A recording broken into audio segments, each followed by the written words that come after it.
que existe la posibilidad de que el organismo reaccione producto de la administración de estas sustancias químicas. Por lo tanto, lo que nosotros tenemos que hacer es tomar en cuenta, y seguramente ustedes en semiología están aprendiendo, a elaborar la historia clínica. Y a través de la elaboración de esa historia clínica, vamos a tomar en cuenta algunos de esos antecedentes. Si el paciente, por alguna razón, es susceptible a presentar reacciones alérgicas, es necesario, repito, que nosotros nos percatemos de esta situación, porque hay sustancias químicas de las que hemos hecho mención que sí pueden ocasionar una respuesta de esta naturaleza.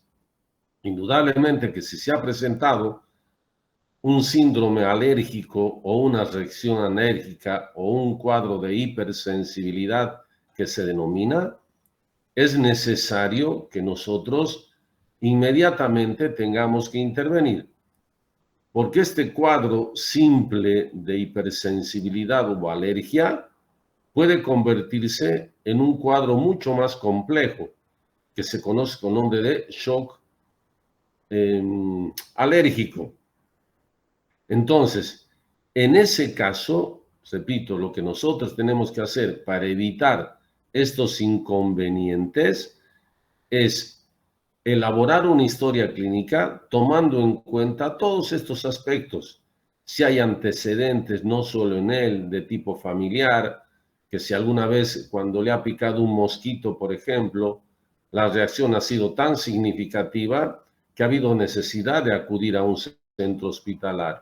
Entonces, ya con esos antecedentes, repito, si nosotros vamos a utilizar los agentes químicos que habíamos hecho mención clases pasadas, tenemos que tomar en cuenta para estar preparados, porque el paciente puede ocasionar una vez más un cuadro de hipersensibilidad o un cuadro alérgico, y les decía que ese cuadro puede convertirse en otro de mayor complejidad, y eso es lo que nosotros tenemos que evitar.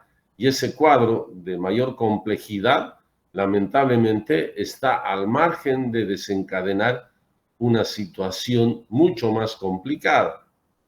Por lo tanto, es, una vez más, y estoy haciendo hincapié, repito, porque son sustancias químicas que nosotros vamos a administrar en el interior de ese organismo del paciente, y ese organismo puede reaccionar con una serie de efectos colaterales. Por eso es importante que nosotros elaboremos una historia clínica con todos esos antecedentes para evitar esta situación. ¿Qué otros aspectos nosotros tenemos que tomar en cuenta para evitar de que el organismo no reaccione desfavorablemente? Si el paciente, porque no se olviden que vamos a administrar en algunos casos agentes que van a favorecer la coagulación sanguínea. Entonces, si el paciente tiene coagulopatías, enfermedades de los que estamos haciendo mención, el paciente no puede recibir esos agentes químicos que nosotros habíamos mencionado en un determinado momento. Entonces, es importante también, repito, darnos cuenta de todos estos aspectos para evitar, porque hay pacientes, a ver, para que me entiendan, dentro de este grupo de enfermedades de coagulopatías, por ejemplo, hay pacientes que a determinada edad comienzan a tomar fármacos que lo que hacen es evitar que se formen coágulos, porque hay alta predisposición de ese organismo para que se organicen los coágulos y que después se traduzcan en tromboembolias. Entonces, en ese caso, nosotros no podemos dar estos agentes químicos, los hemostáticos, por ejemplo, porque vamos a empeorar la enfermedad. No sé si me he dejado entender. Por lo tanto, repito que si el paciente tiene problemas de coagulación, enfermedades, eso técnicamente se conoce con nombre de coagulopatías, por alguna razón, nosotros no podemos prescribir los fármacos que habíamos hecho mención en algún momento, porque vamos a empeorar la situación. O sea, dicho de otra manera, ese organismo en el que nosotros estamos pretendiendo administrar un fármaco, lamentablemente tiene problemas de coagulación. Y como tiene problemas de coagulación, se le está administrando los denominados anticoagulantes para evitar que se formen tromboembolias. Entonces, en ese tipo de pacientes nosotros no podemos prescribir hemostáticos, por ejemplo, a no ser que sean de uso local. Incluso en los que se usan localmente, nosotros tenemos que estar atentos a cualquier reacción que se pueda presentar en el interior de ese organismo. Porque no sé, una vez más, si nosotros, sabiendo los antecedentes del paciente, no queremos que se coagule la sangre porque tiene problemas, pues si se coagula, una vez más, se va a obstruir un determinado vaso. Entonces, en esos casos no podemos administrar, porque al administrar estos fármacos, estos agentes químicos, lo único que vamos a hacer es empeorar su enfermedad. Por lo tanto, en ese grupo de enfermedades están contraindicados. Como en todo, es necesario que nosotros hagamos un seguimiento, ¿no?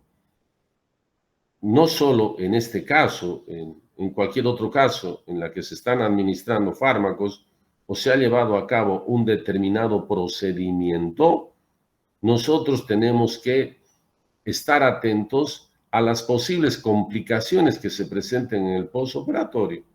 Y les había dicho, una de las complicaciones que con mayor frecuencia se presentan en el postoperatorio precisamente tienen que ver con la presencia de sangrados. Entonces, si nosotros nos descuidamos por alguna razón, el paciente se puede desangrar. Por eso que hay que estar atentos y obviamente será en función al tipo de procedimiento que nosotros hemos llevado. Y de forma general les había dicho que cuando se utilizan materiales, fármacos, nosotros tenemos que estar atentos las primeras horas, sobre todo para evaluar alguna reacción, alguna posible complicación, ¿no? Producto no solo de la administración de esos materiales, sino también producto de la intervención quirúrgica como tal. Entonces, dicho esto,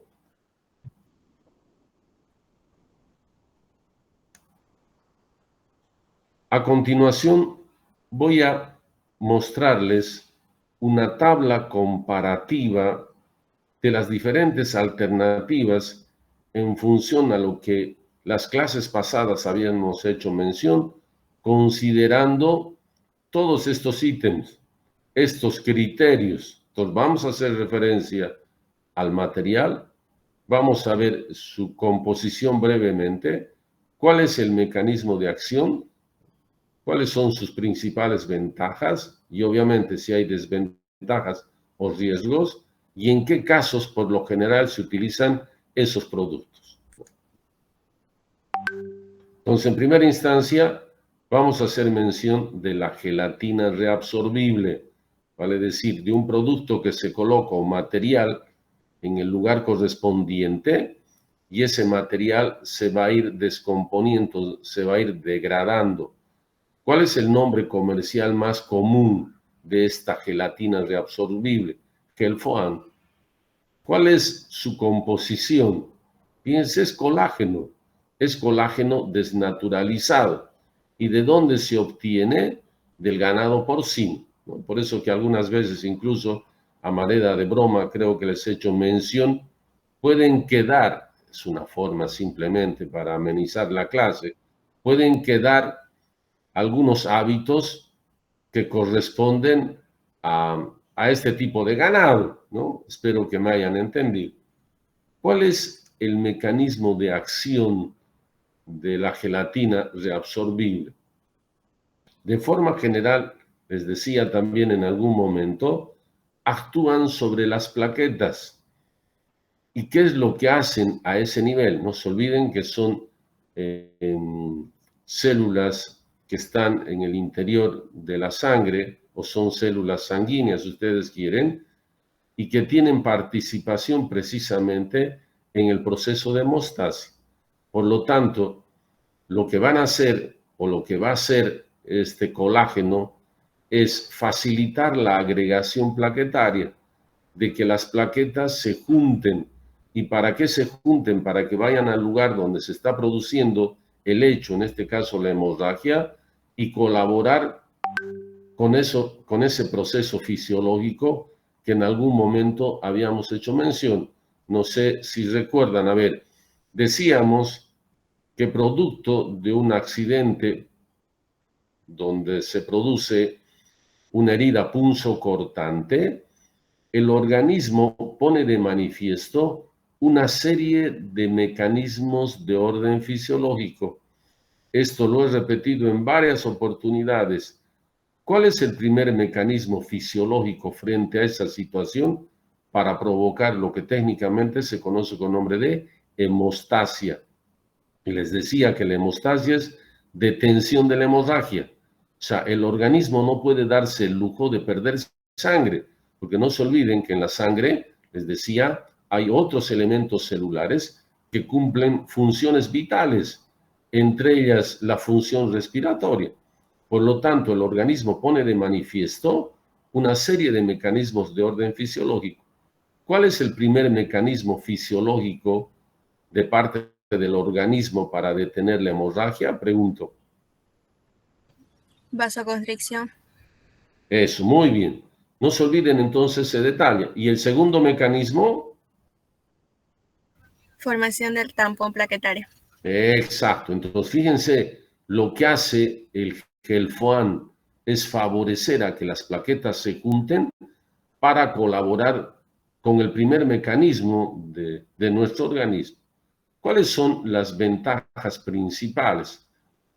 Es obvio, son materiales biocompatibles, y les había dicho, son materiales que no provocan daño. Son fáciles de usar, no es complicada su colocación.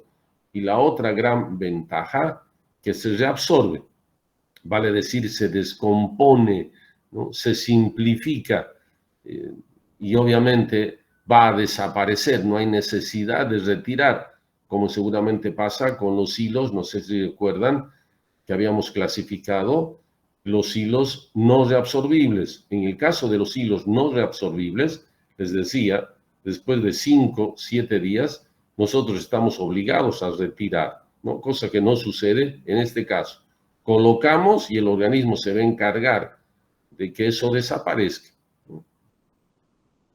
Como todo en la vida, les había dicho, y todos los materiales no solo presentan ventajas, sino también desventajas o los riesgos que pueden ocasionar. Ahora, de forma general, en el caso del Gelfoan, como es natural, porque nosotros estamos colocando algo que no es del organismo propio, entonces puede haber una reacción inflamatoria leve en el lugar donde se está colocando. A veces es favorable esa reacción inflamatoria local porque va a permitir la proliferación de agentes que van a intervenir en el proceso de cicatrización. Obviamente que si esta desventaja es mayor, la reacción inflamatoria es significativa, después existe la posibilidad de que se convierta en un proceso de tipo infeccioso. Entonces, eso también hay que, como minutos atrás les decía, hay que hacer seguimiento, porque no todos, a ver, y que quede claro, y en varias oportunidades lo he hecho mención, no todos reaccionamos de la misma manera frente a una determinada situación. Por lo tanto, nosotros tenemos que hacer un seguimiento para saber si el organismo, lo que minutos atrás les decía, si el organismo va a reaccionar favorablemente o desfavorablemente para que tomemos medidas inmediatas y las complicaciones puedan controlarse.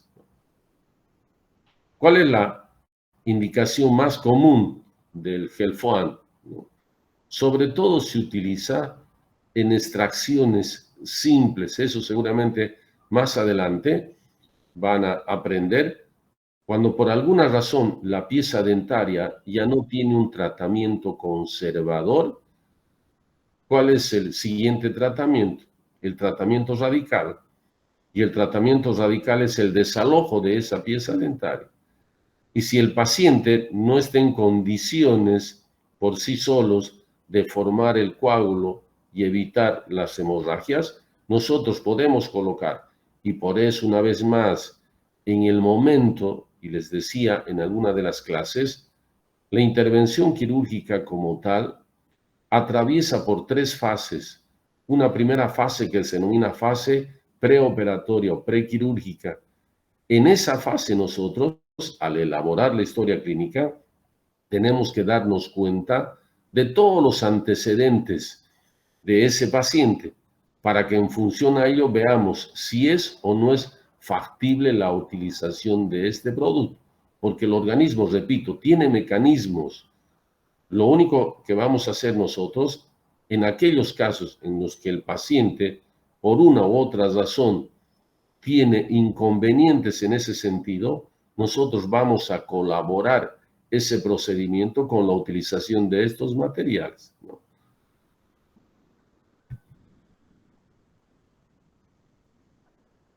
Otro producto, el Espongostan. Si recuerdan, ya hemos hecho mención simplemente a través de esta tabla comparativa, como para que quede plasmado y se facilite el aprendizaje.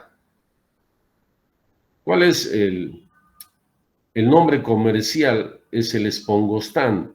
Espongostan, ¿no? La R tendría que estar arriba, lamentablemente, porque implica eso, ¿no? Nombre comercial de este producto. ¿Y cuál es el nombre genérico? Recuerda que en algún momento decíamos que los productos farmacológicos por lo general presentan 3 nombres. A ver si recuerdan cuáles son.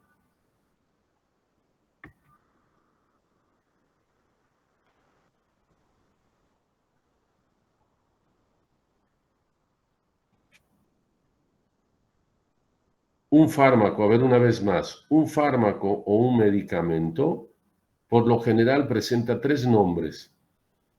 ¿Cuáles son esos nombres? A ver si recuerdan.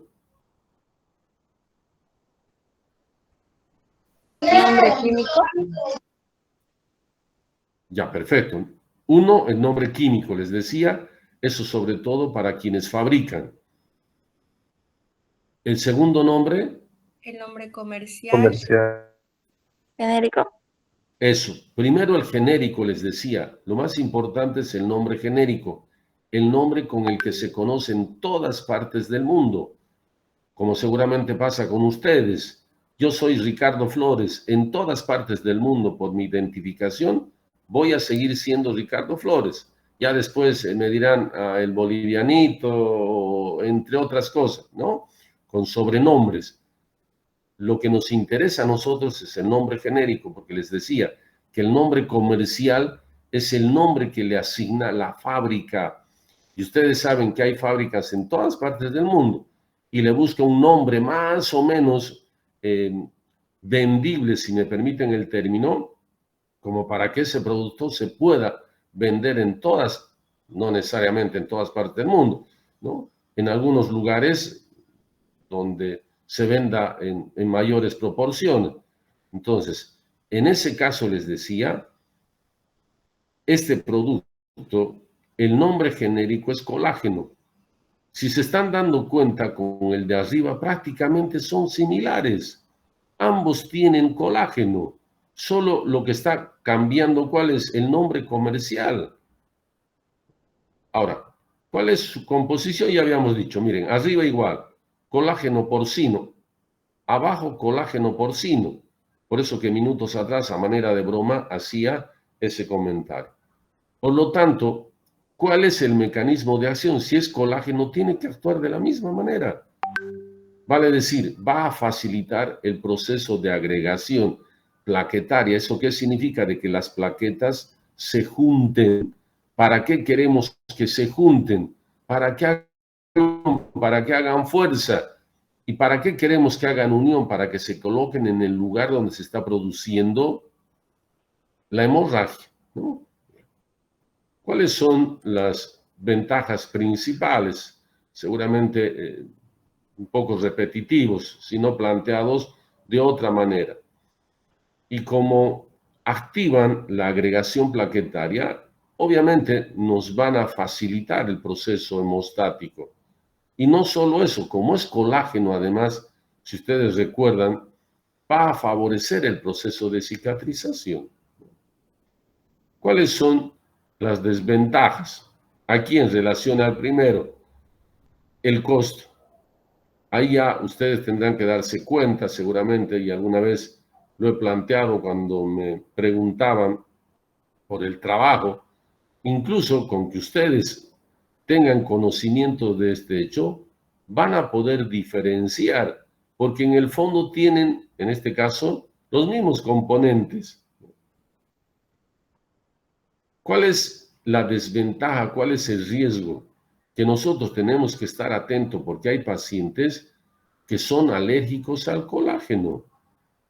Entonces, en ese tipo de pacientes nosotros no podemos administrar, porque si administramos colágeno a esos pacientes, ¿qué se va a producir? Una reacción alérgica. Y esa reacción alérgica, les decía, se va a convertir en un cuadro de mayor complejidad. Y ese cuadro de mayor complejidad se va a convertir en un shock, ¿no? En un shock que después puede, lamentablemente, cobrar la vida del paciente, ¿no? ¿Cuál es la indicación más común? Igual que minutos atrás habíamos mencionado. Cuando producto del desalojo de una determinada pieza dentaria que está con extracción indicada, repito, hay un sangrado y ese sangrado no se puede controlar, nosotros podemos colocar este producto.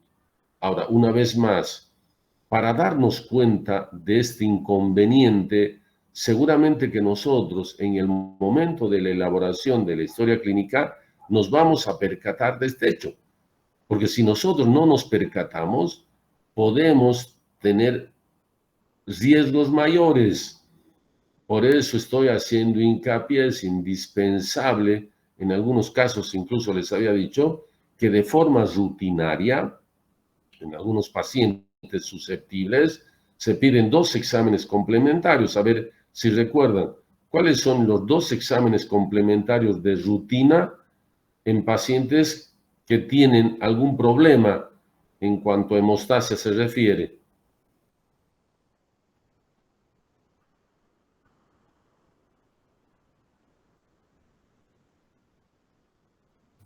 Pruebas de coagulación. Eso, el hemograma y el coagulograma, para que no, por eso dice hemograma y coagulograma, nos va a establecer parámetros sobre el proceso de coagulación en el interior de ese organismo. Y si no están en condiciones y hay necesidad de intervenir, nosotros tenemos que estar preparados, porque si no estamos preparados, el paciente se va a exponer a un cuadro hemorrágico y ese cuadro hemorrágico, ¿en qué se va a convertir? A ver si recuerdan, ¿en qué se puede convertir ese cuadro hemorrágico? ¿Qué es lo que está perdiendo?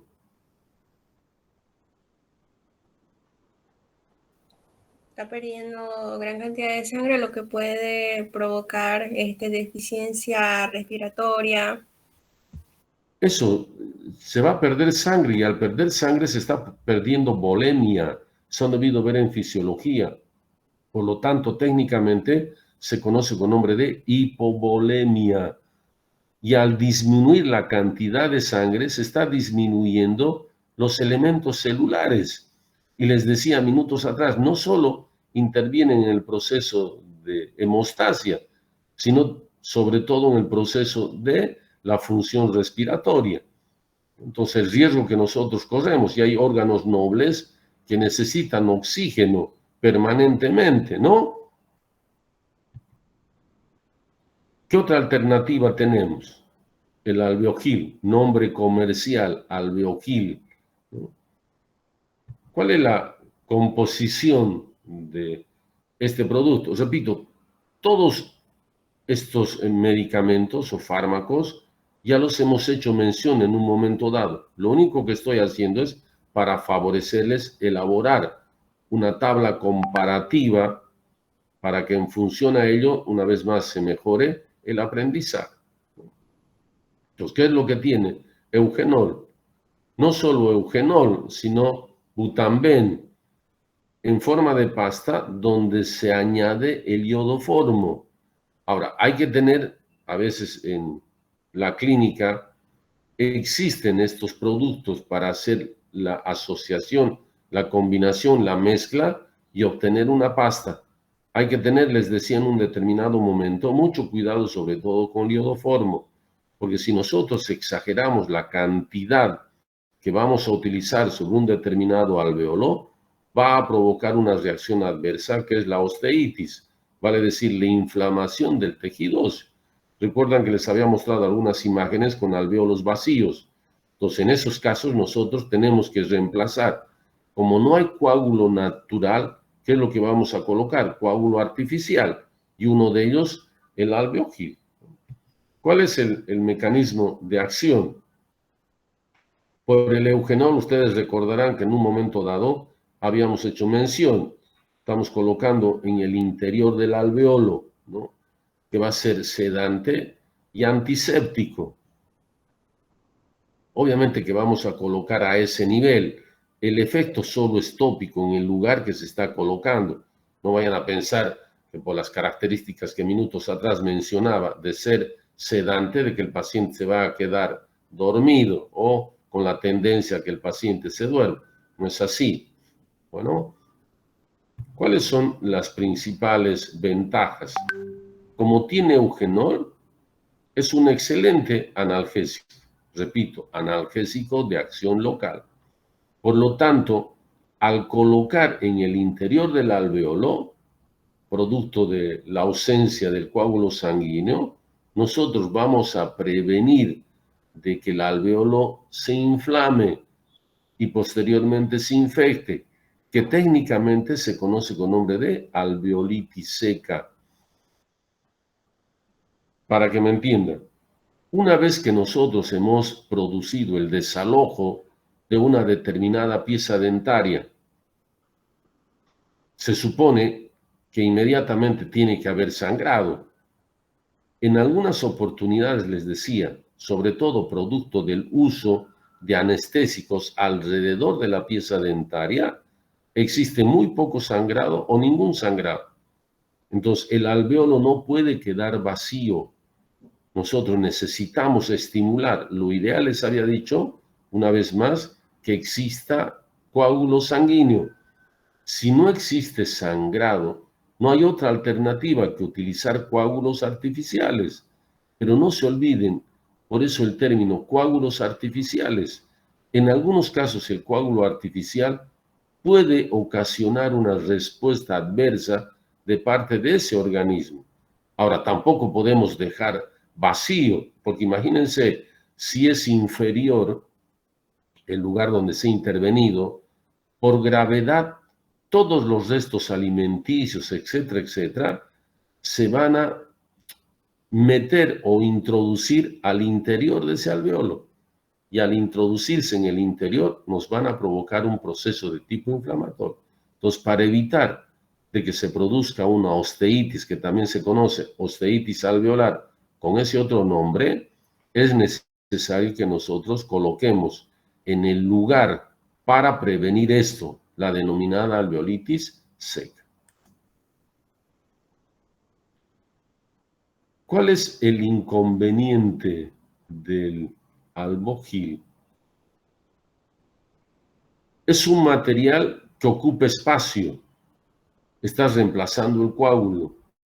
Y al reemplazar el coágulo, como no es natural, lamentablemente no va a favorecer el proceso de cicatrización. El proceso de cicatrización se va a retardar, va a demorar, porque hay algo que está ocupando ese espacio y no está permitiendo que el tejido de granulación empiece a proliferar, ¿no? Ese es el inconveniente. Y la otra desventaja, que no se reabsorbe. Entonces el organismo, con los movimientos que uno va haciendo y se va formando el tejido de granulación en el interior del alveolo, va rechazando, como va expulsando, y obviamente el paciente se lo puede tragar o puede escupir porque no se percata en muchas oportunidades, producto de este hecho, porque este producto o este material no se reabsorbe. ¿En qué casos vamos a utilizar? Eso creo que ya lo hemos mencionado en varias oportunidades, ¿no? Después del desalojo, que técnicamente se conoce con nombre de extracción, sobre todo en aquellos pacientes donde tengan este inconveniente o, por lo general, en pacientes en los cuales el operador ha colocado bastante anestésico. Y no se olviden que el anestésico, les decía, tiene una sustancia vasopresora o vasoconstrictor. Entonces, de alguna manera está reduciendo la luz de los vasos y no está permitiendo que exista sangrado. Entonces, en esos casos, para evitar la presencia de una alveolitis seca, nosotros podemos utilizar este producto. Seguimos. Otro producto u otro material, el tachosil. ¿Qué es lo que contiene el tachosil? Fibrinógeno más trombina en colágeno. Ahora, si recuerdan, en el caso de los factores de la coagulación, preguntaba en algún momento, ¿qué nombre recibe el primer factor de la coagulación?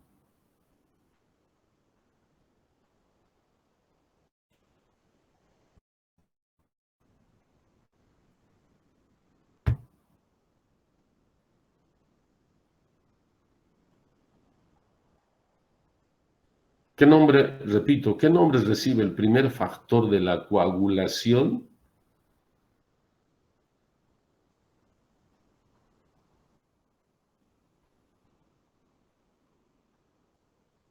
Se durmieron.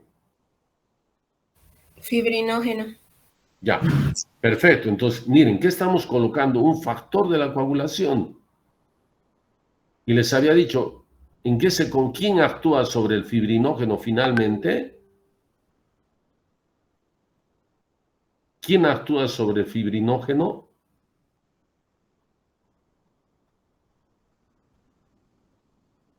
Todos esos, todos esos aspectos los tienen que ir memorizando porque tarde o temprano le van a dar utilidad. Seguramente que en fisiología ya han hecho mención de todo esto que estamos comentando. Les decía, finalmente, la protrombina, ¿en qué se convierte? Por eso dice protrombina. ¿En qué se convierte en trombina? Para que la trombina actúe sobre quién, sobre el fibrinógeno. ¿Y en qué lo va a convertir al fibrinógeno? Habíamos dicho en qué lo va a convertir. Fibrina. Muy bien. Y les había dicho incluso que la fibrina, de principio, es soluble. Vale decir, se rompe, se destruye. Y obviamente el sangrado continúa. Por eso que es importante que el paciente, con la ayuda de una gasa, muerda, ¿no? Compresione o presione, si ustedes quieren, sobre el área intervenida. ¿Durante qué tiempo habíamos dicho? Aproximadamente. 60 minutos. Ya, ¿y por qué 60 minutos? ¿Tiene una explicación científica o no?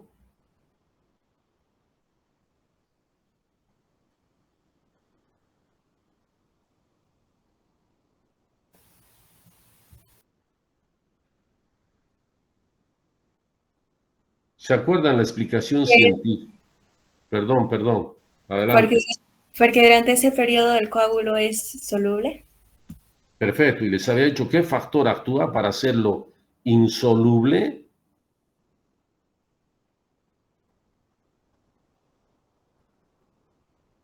Pero si eso hemos visto en la última clase, ¿qué factor actúa para hacerlo insoluble al cabo de ese tiempo? Incluso les decía, ¿cuál es el número en teoría de la mala suerte?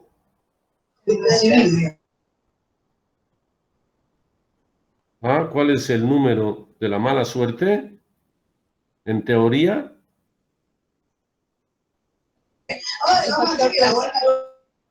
El 13. Perfecto. Entonces, ¿y qué nombre recibe el factor 13? Factor estabilizador de la fibrina. Eso, por eso le decía, estabilizador, lo estabiliza, lo hace insoluble. Miren, cómo guardas relación, por eso la importancia, y valdría la pena, que hay aspectos que ustedes los tienen que archivar sí o sí en su disco duro, porque si no los archivan van a tener dificultades. ¿Cuál es el mecanismo de acción? Lo que minutos atrás les comentaba. Fíjense, ¿qué es lo que va a promover? La formación finalmente de la fibrina.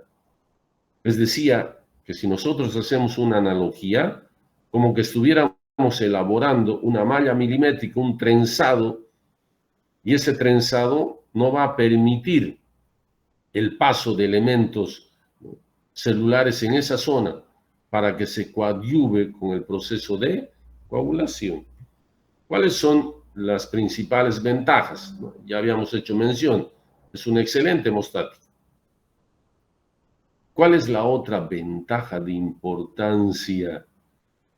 Que no solo es biocompatible, sino además es bioactivo, porque va a facilitar el proceso de cicatrización, porque va a mover, a ver, elementos celulares como para despertar la actividad de ellos. Y al despertar la actividad de ellos, como seguramente está pasando con alguno de ustedes que todavía está recostado y está durmiendo, que si yo grito o hago, no sé, un sonido extraño, seguramente que los voy a hacer despertar. Entonces, de la misma manera en este caso. Y finalmente, ese material es reabsorbible. Vale decir, se va a descomponer, va a desaparecer en el interior de ese organismo. ¿Cuáles son las desventajas? Pero sobre todas las cosas, el costo. Y ahí les decía una vez más, ustedes tienen que evaluar en función a ello para saber si efectivamente compro este producto o un material más o menos parecido, pero que tiene un costo menor. ¿Cuál es la otra desventaja? Que requiere refrigeración, sobre todo en nuestro medio. Imagínense, por las altas temperaturas, es indispensable que nosotros utilicemos un refrigerador. ¿Para qué utilizamos? Y aquí creo que alguna vez hemos hecho este comentario también. Hay dos términos, y seguramente en alguna clase vamos a hacer hincapié en este hecho. La bibliografía hace mención de extracciones quirúrgicas.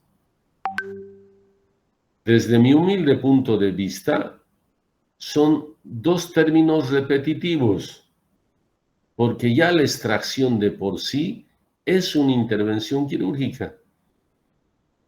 ¿Y por qué hace mención de extracciones quirúrgicas? Porque al simple desalojo de una determinada pieza dentaria se incorporan otras técnicas quirúrgicas. La alveolectomía, por ejemplo, la odontosección, un poco para que me entiendan. Nosotros hemos evaluado al paciente y producto de las características de ese paciente, ya no tiene un tratamiento conservador dicha pieza dentaria. Pero esa pieza dentaria está con una serie destructiva que ha comprometido, está con un proceso destructivo que ha comprometido la porción coronaria y la porción cervical de la pieza dentaria, está a la altura de la cresta ósea. Y como está a la altura de la cresta ósea, ese diente difícilmente se va a mover. Entonces, en ese caso, ¿qué necesitamos hacer? Incorporar otra técnica quirúrgica que se conoce con nombre de alveolectomía. ¿Eso qué implica? ¿Qué significa? Resección de la tabla ósea vestibular en piezas que están normalmente implantadas. Entonces, yo necesito retirar un poquito de tabla ósea para tener espacio y facilitar la extracción de esa pieza dentaria. Entonces, como estoy adicionando una técnica, En ese caso se habla de extracciones quirúrgicas, pero repito, ya la extracción simple o de baja complejidad es una intervención quirúrgica. Entonces, como estamos, es un término repetitivo, pero seguramente ustedes van a encontrar en la bibliografía planteado de esta manera. Bueno, no quiero crear más polémica en ese sentido. ¿Y en qué otros casos podemos utilizar este producto? Incluso, y están viendo ustedes, pacientes que tienen coagulopatías, pero estamos colocando, que quede claro, estamos colocando localmente, no estamos administrando por vía general, no estamos administrando en ampollas, no estamos administrando en comprimidos, que quede claro. Entonces, en este caso, podemos utilizar en pacientes que están tomando anticoagulantes. ¿Por qué? Porque vamos a actuar localmente. Pero a pesar de utilizar localmente, les decía, es necesario que nosotros hagamos el seguimiento correspondiente para saber si se van a presentar o no algunas reacciones adversas producto de la utilización de estos materiales.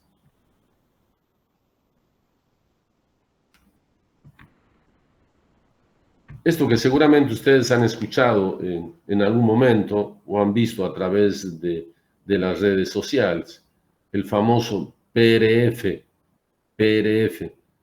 ¿No? ¿Y a qué les hace recuerdo el RF? A ver.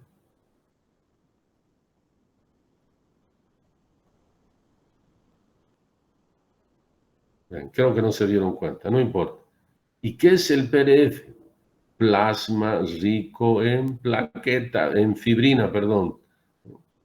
Plasma rico en fibrina, porque hay otro PRP, que es plasma rico en plaquetas. Este es PRF, plasma rico en fibrina. ¿Cuál es la composición? ¿No? Se obtiene del mismo paciente. Entonces, para eso, obviamente es lo ideal, como se obtiene del mismo paciente, de la sangre del mismo paciente, y en alguna de las clases teóricas que creo que les he hecho mención, que nosotros podemos extraer, incluso en vez de utilizar coágulo artificial, si recuerdan, les había dicho, podemos extraer de la flexura del codo un par de centímetros cúbicos para colocar en el alveolo que no tiene sangrado. Es una posibilidad. Entonces, si nosotros vamos a utilizar PRF, es necesario extraer sangre, llevar a la centrifugadora, es un otro procedimiento para que después, ¿no?, solo aislemos el plasma y coloquemos en el lugar de los hechos, con excelentes resultados. ¿Cuál es el mecanismo de acción? Les decía, rico en fibrina. Entonces, como es rico en fibrina, el mecanismo de acción que nos va a permitir no solo la formación de esa red, que en algún momento incluso habíamos hecho una analogía, una comparación con la malla milimétrica, sino además porque la fibrina tiene, y está demostrado, factores de crecimiento. Eso va a favorecer la reconstrucción de esa zona. El proceso de cicatrización se va a facilitar producto de la presencia de estos factores de crecimiento, ¿no? Y hemos obtenido del mismo paciente. Por lo tanto, ¿cuál es la ventaja de mayor importancia? Lo que minutos atrás les planteaba, que va a mejorar la regeneración del tejido óseo, y no solo del tejido óseo, sino de los otros elementos celulares, gracias a estos factores de crecimiento que minutos atrás hacía mención. Y obviamente es un material biocompatible. ¿Por qué? Porque es del mismo paciente. Incluso en este caso no va a haber necesidad de hacer algunas otras consideraciones, como cuando, por ejemplo, se hace transfusión de sangre de otra persona, ¿no? En este caso no, porque es del mismo paciente. ¿Cuál es la desventaja? Lo que minutos atrás les había manifestado, que requiere centrifugación. Y para centrifugar, y seguramente ustedes en fisiología han visto, necesitamos un equipo, una centrifugadora, para separar la parte líquida de la parte sólida. Ahora, no en todos los casos se utiliza, que quede claro. En determinados casos, ¿no? Y seguramente aquí vamos a hacer mención. Por lo general, ¿en qué casos se utiliza? Cuando se hacen injertos. Alguna vez les había manifestado que sobre todo, producto de la extracción de piezas dentarias, el hueso alveolar se reabsorbe. Dicho de otra manera, el hueso alveolar empieza a desaparecer y al desaparecer no queda o queda muy poco de reborde alveolar residual. Yo necesito un buen reborde alveolar para colocar, por ejemplo, implantes o para colocar una prótesis removible. Necesito yo donde se pueda soportar. Pero si no hay hueso porque se ha reabsorbido, entonces en ese caso necesito hacer injertos. Necesito llevar, recuerdan, les decía sobre todo del mentón, pedacitos de hueso a ese lugar donde hace falta, y eso técnicamente se conoce con nombre de injertos óseos. Les decía también que seguramente más adelante, en las especialidades que estamos haciendo mención, ustedes van a tener la oportunidad de profundizar estos temas. ¿En qué otros casos podemos utilizar? Cuando se hacen extracciones múltiples. Por lo general, se suele hacer el desalojo de una pieza dentaria. En otras, por la situación y las características del paciente, nosotros con una misma técnica o con dos técnicas podemos retirar mayor número de piezas dentarias. Ahora, al retirar mayor número de piezas dentarias, no se olviden, estamos exponiendo a mayor sangrado, por eso es importante los estudios previos. Entonces, en ese caso también para favorecer la regeneración ósea de esa zona, y no solo del tejido óseo, sino también de las células que componen ese tejido, nosotros podemos colocar PRF. Y en otras oportunidades para la colocación de implantes, por ejemplo, que ahora está de moda la famosa cirugía guiada, a través de software, a través de computadoras, nosotros hacemos los estudios y precisamos los lugares exactos donde se va a colocar, incluso con la obtención de modelos que nos van a orientar la colocación de esos implantes, y ahí podemos colocar PRF. ¿Dudas, preguntas, inquietudes, aportes?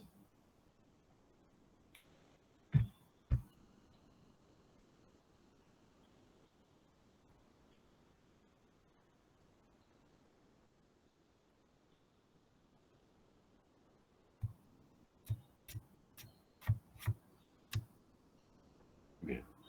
Si no hay dudas ni aportes, continuamos. Tenemos otro producto que es celulosa oxidada. El nombre comercial, el Surgicel. ¿Cuál es la composición? ¿O de dónde se origina? Es de origen vegetal. ¿Cuál es el mecanismo de acción? Actúa como matriz, ¿no? y la producción de un ácido local para favorecer la hemostasia.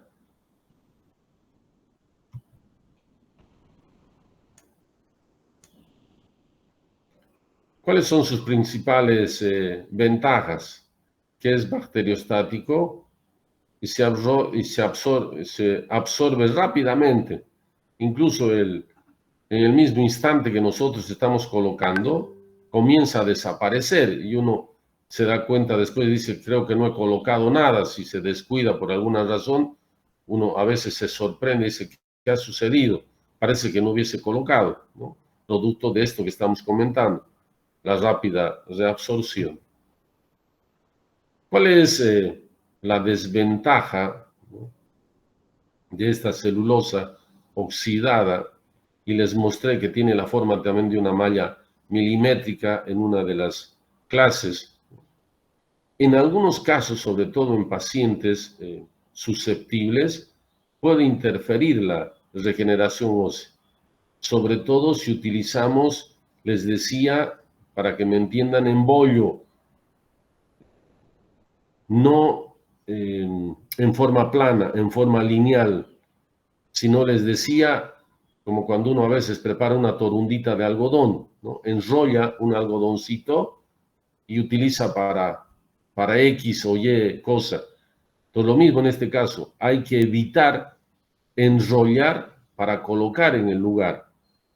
Hay que tratar de manta o mantilla, para que me entiendan, sobre esa superficie, para evitar esto que minutos atrás había hecho mención, que pueda interferir el proceso de regeneración ósea.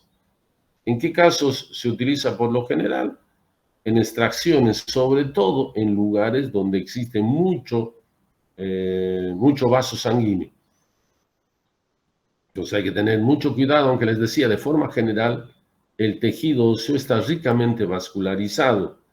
Y les decía también en algún momento que cuando sangra un alveolo, no lo hace en un punto determinado, sino lo hace en toda la superficie. Y como lo hace en toda la superficie, ese tipo de hemorragia se denomina hemorragia en napa, no mapa, napa con N, napa, porque emerge la hemorragia de toda una superficie, no un determinado punto. Entonces, yo tengo que extender la celulosa oxidada del surgicel, que parece una mallita milimétrica, como la gasita. Todo el mundo debe conocer la gasa, ¿no? Parecido a la gasa. Entonces, yo tengo que colocar de forma extendida en el interior del alveolo y no haciendo un bollo, para que me entiendan, no enrollado.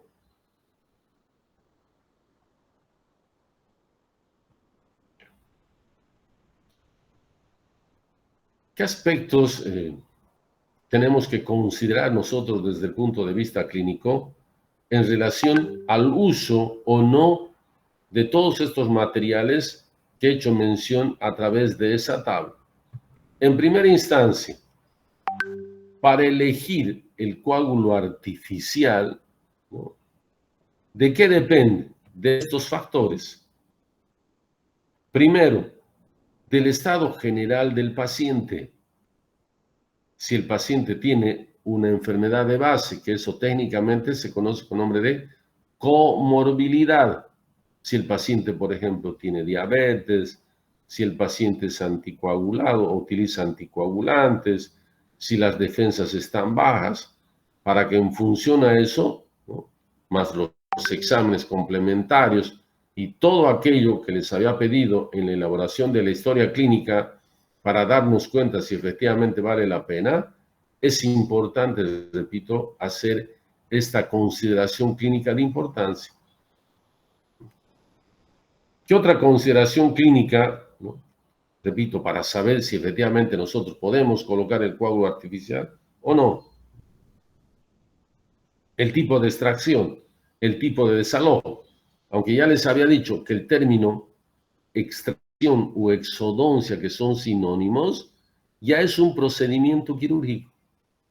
Entonces aquí, para no ir en contra de lo que establece la bibliografía, de todas maneras, y estoy haciendo hincapié en este hecho, entonces no es lo mismo una extracción simple o de baja complejidad que una extracción quirúrgica. Repito, aunque en su momento yo les he mencionado que el hecho de hacer una extracción simple ya es un procedimiento quirúrgico. Entonces, en este caso, se está repitiendo la terminología. Entonces, en ese caso, yo prefiero utilizar el término de una técnica quirúrgica adicional para no repetir la terminología. Pero, en fin, probablemente no se están dando cuenta de esta situación que minutos atrás había hecho la explicación. ¿Qué otra consideración clínica nosotros podemos efectuar? si existe la necesidad de que exista una regeneración tisular o simplemente una hemostasia, ¿no? Porque no es lo mismo, les decía, ¿no? En algunos casos solo queremos favorecer el proceso de coagulación y en otras necesitamos además que se favorezca el proceso de regeneración, que se facilite el proceso de cicatrización. Esto que permanentemente hago mención, indudablemente que la utilización de estos productos tienen un costo y ese costo obviamente no puede ser costeado por el profesional. Se tendrá que incorporar en el presupuesto que se le ha asignado a un determinado trabajo. Y para eso también nosotros, porque va a ir, imagínense, quiero colocar un PDF, necesito un equipo y se supone que yo tengo que invertir y a la larga tengo que ir recobrando esa inversión. No puedo ir costeando. Pues para eso tendremos que darnos cuenta las condiciones de nuestro paciente, ¿no? Si está o no en condiciones de costear ese tratamiento. Y ustedes tendrán que explicarles, llegado un momento, entre lo que se puede utilizar y lo que puede suceder, para que en base a eso también el paciente haga conciencia, porque finalmente es su salud, ¿no? A veces uno se sorprende, y no sé si les he comentado en algún momento, hay gente que viene a la consulta, por ejemplo, o a la clínica, en un auto de, no solo de última generación, sino de alto costo. Y cuando se le plantea una alternativa, se asustan, ¿no? Sobre todo en cuanto a montos se refiere. Ahora, el otro aspecto que es indispensable que nosotros consideremos también desde el punto de vista clínico, si vamos a encontrar o no ese producto. Ahora, probablemente a raíz de la situación actual, y Dios quiera que cambie en algún momento, porque muchos de los productos se traen del exterior. Entonces, si hay dificultades en ese sentido, porque no hay dólares, etcétera, etcétera, etcétera, no sabemos si hay en el mercado. Con todos esos aspectos, porque antes de plantear, por ahí el paciente acepta y ustedes van al comercio a preguntar si existe o no y lamentablemente no existe ese producto. Entonces, todos esos aspectos hay que considerarlos para que llegado el momento nosotros estemos seguros del procedimiento que vamos a efectuar.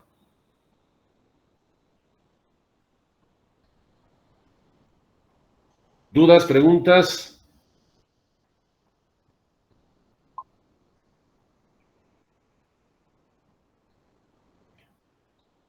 Pasamos a considerar un otro material.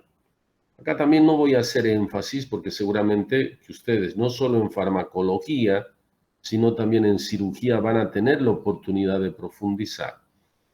En este caso ya estamos hablando de fármacos, de medicamentos, que son los anestésicos locales. Y como son fármacos, son sustancias químicas que nosotros utilizamos para insensibilizar una determinada zona. Dicho de otra manera, el paciente que va a ser sometido a una intervención quirúrgica necesita recibir este tipo de anestésicos locales, este tipo de medicamentos. Porque si nosotros no insensibilizamos la zona, ¿qué va a sentir el paciente? Pregunto, a ver. Dolor. Perfecto. Entonces, para evitar esa manifestación clínica, nosotros tenemos que utilizar los denominados anestésicos locales. Y dentro de esta familia de fármacos existen desde el punto de vista químico dos grandes grupos. El primero que son los ésteres, que en la actualidad se utiliza muy poquito, y el segundo grupo, desde el punto de vista químico, las denominadas aminas. Y dentro de las aminas, dentro del segundo grupo, amidas, dentro del segundo grupo, tenemos a la lidocaína, por ejemplo. Lidocaína es el nombre genérico. el que ustedes quieran, incluso viene en el comercio con el nombre de lidocaína. Ahora, se supone que son anestésicos de uso estomatológico, porque también se utiliza lidocaína en el campo médico, pero viene en otra presentación, ya más adelante seguramente vamos a complementar. La lidocaína de uso estomatológico viene en tubitos, probablemente han tenido la oportunidad de ver, en tubitos, y estos tubitos se utilizan en las denominadas jeringas Carpule. La jeringa es un instrumental, no es un material, por eso que no estamos haciendo mención. Necesitamos cargar este material en ese instrumental. Y les decía, por lo general utilizamos el grupo amida y dentro de ese grupo tenemos a la lidocaína. No es el único, repito, hay la mepivacaína, la articaína, en fin. Ahora, la lidocaína tiene diferentes nombres comerciales y entre ellos el alfacaína, por ejemplo. Repito, también viene con el nombre de lidocaína. Y aquí están viendo ustedes con otros detalles que seguramente a continuación vamos a hacer mención. ¿Cuál es el efecto? ¿Cuánto tiempo insensibiliza el anestésico local? Depende si la técnica anestésica es en la maxila o en la mandíbula. Si es en la maxila, vale decir en el maxilar superior, por lo general dura esa insensibilidad como promedio 60 minutos aproximadamente. Si es abajo en la mandíbula, porque la técnica anestésica es troncular y seguramente más adelante ustedes se van a dar cuenta con mayor facilidad, porque es tronco nervioso, no es terminación nerviosa como en la maxila. Como es tronco nervioso, el efecto, vale decir, la insensibilidad como promedio dura 2 horas. Por eso que hemos puesto el efecto, la insensibilidad dura entre 60 a 120 minutos aproximadamente como promedio. Tenemos otro producto que están dentro de la misma familia. Son dos de los que más se utilizan. Ustedes van a tener la oportunidad de utilizar o lidocaína o articaína. Entonces, la articaína es nombre genérico y tiene diferentes nombres comerciales. Por ejemplo, septocaína de la Septodon. Repito, solo es un ejemplo. Incluso ustedes pueden buscar, les había dicho, con nombres genéricos. Lo pueden hacer y seguramente que van a encontrar, ¿no? Y ahí lo que va a variar es el precio, desde luego. ¿Qué otra característica podemos hacer mención? Y como son de la misma familia, para que me entiendan, como son de la misma familia, son como hermanas. Pero siempre digo esta analogía. Una de las hermanas siempre se lleva la flor, creo que alguna vez les he planteado, ¿no? O el hermano, uno de los hermanos siempre lleva la flor, tiene más amigas que el otro, ¿no? O más admiradores o más admiradoras. Entonces, de la misma manera, la articaína es, digamos, la hermana preferida. ¿Por qué es la hermana preferida? Por el efecto. El efecto es mucho más prolongado. ¿Eso qué significa? Que dura mucho más. Y como dura mucho más, nosotros podemos utilizar en aquellos procedimientos donde necesitamos no solo 60 minutos, no solo 120 minutos, sino necesitamos por ahí 2 horas y media o 3 horas para una determinada intervención. Y para no estar pinchando permanentemente, para no estar puncionando permanentemente y repetir la técnica anestésica, podemos utilizar la articaína.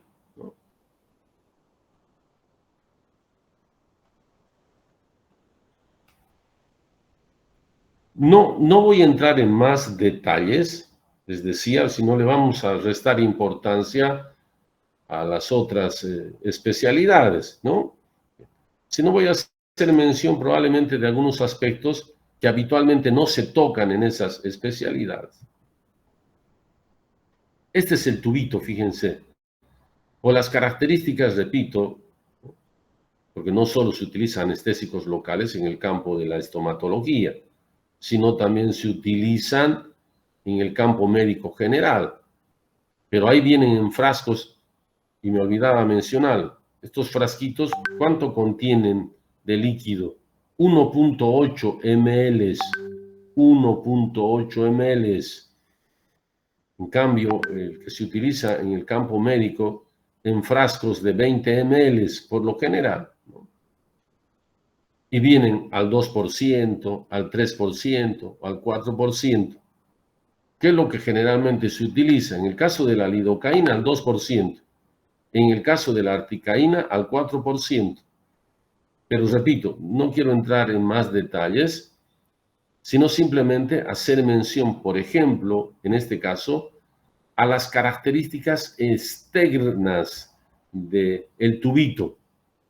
Por eso también recibe el nombre de anestubo, anestubo. ¿Cuáles son las características externas de este anestubo?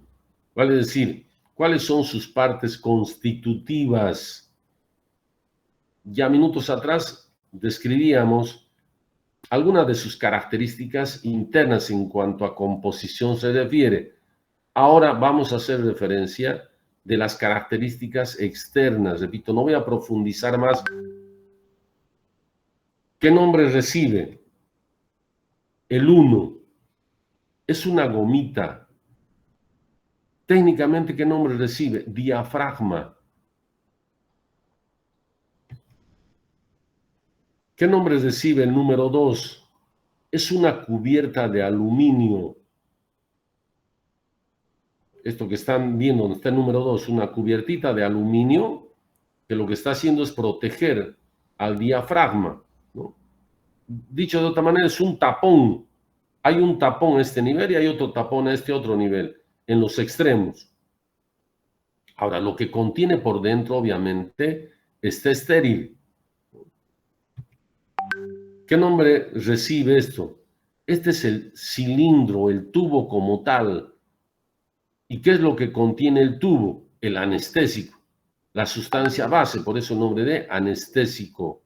Y ustedes se están dando cuenta que el cilindro está rotulado, donde no solo viene el nombre comercial, sino además viene el nombre genérico. En este caso, no sé si están observando, este es el nombre comercial, Medicaine. ¿Cuál es el nombre genérico? A ver si se han dado cuenta. ¿Cuál es el nombre genérico?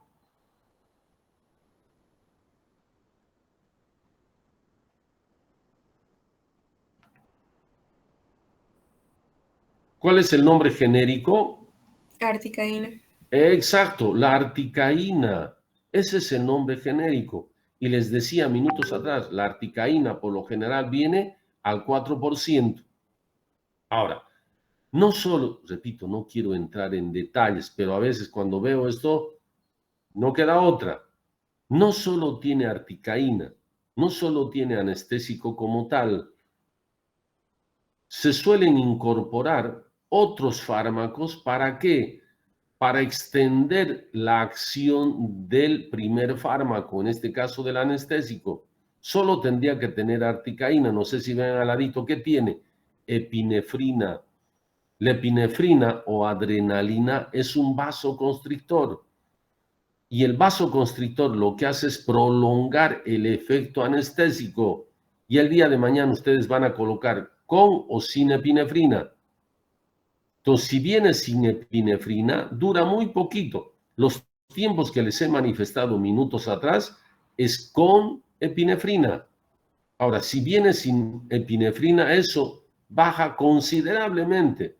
Repito, el día de mañana, incluso ustedes, cuando estén en el tercer año, entre ustedes van a practicar y se van a dar cuenta en un lado con vasoconstrictor y en el otro lado sin vasoconstrictor. Y se van a dar cuenta en qué lugar dura mucho más.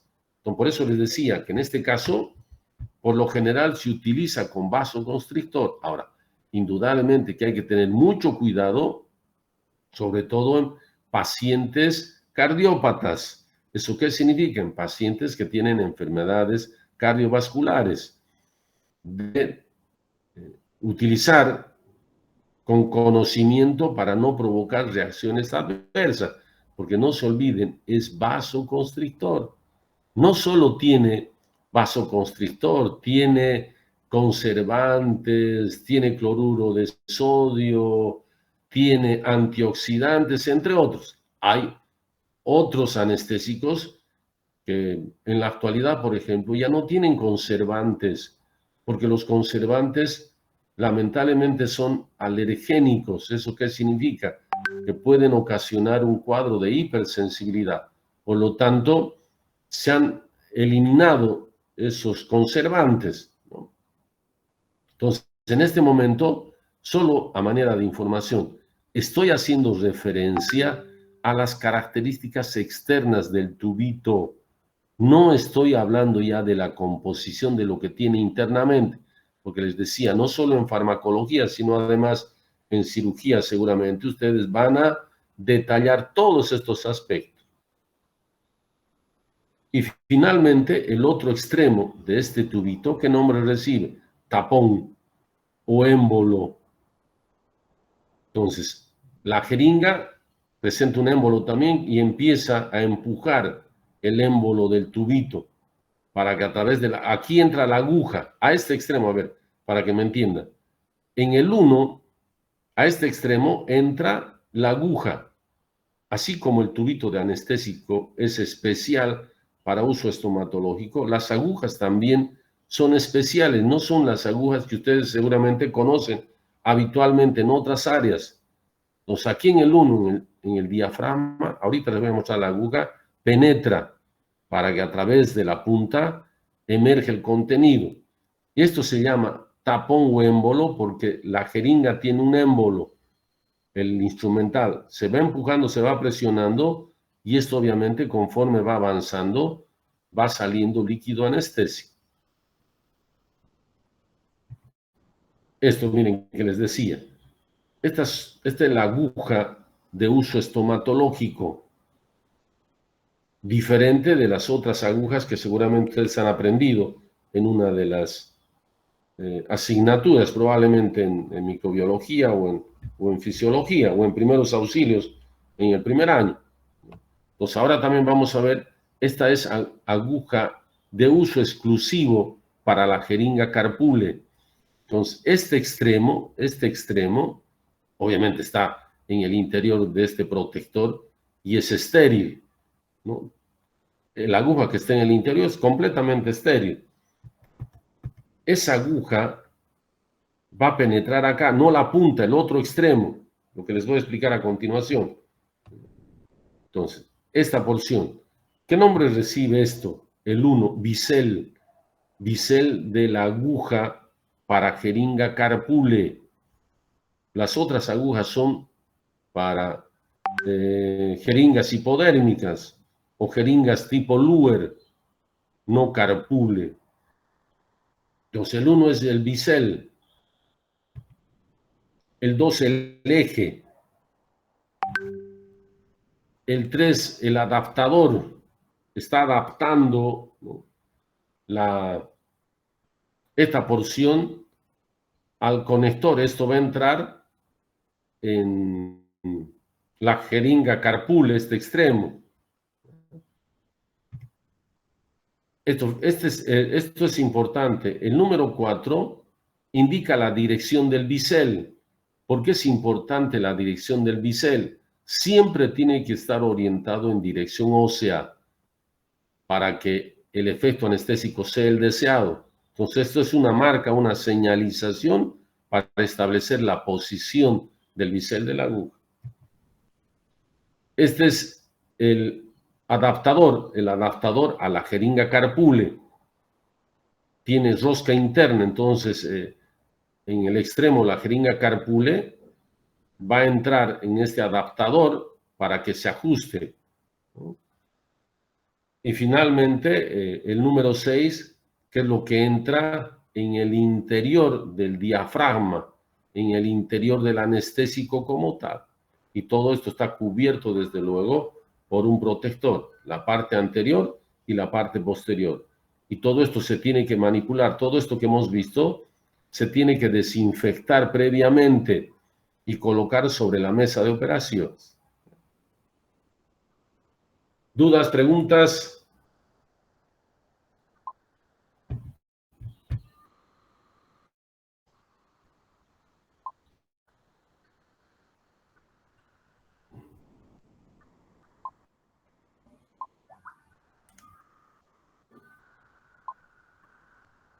Bien, que si no hay dudas ni preguntas, jóvenes, nos vemos, Dios mediante, la siguiente clase.